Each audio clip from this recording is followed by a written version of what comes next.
দেখেন দেখেন বাড়ির মধ্যে ঢুকে বসে আছে, মনে হচ্ছে বাপদাদার সম্পদ পেয়েছে। ওকে কি করতে ইচ্ছা করবে বলেন তো? আজকে তো আমি ওকে মেরেই ফেলবো।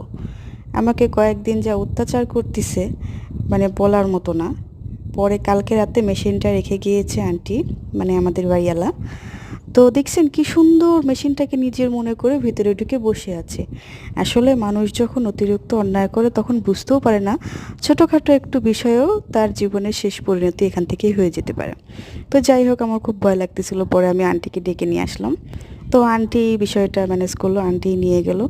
তো আন্টি নিয়ে যেয়ে এখন বলল যে আমি তো বিজি আছি, আমি এটাকে পরে মেরে ফেলবো, এখন একে সিঁড়ির ওপরে রাখি, পরে একে মেরে ফেলা হবে। তো একে যদি মেরে ফেলার ভিডিও দেখতে চান তো কমেন্টে জানায়েন। আর এইরকম কিছু কিছু অত্যাচারে যারা যারা আছেন প্লিজ কমেন্টে বলবেন যে এই জিনিসের অত্যাচারে কে কে আছেন। আল্লাহ হাফেজ।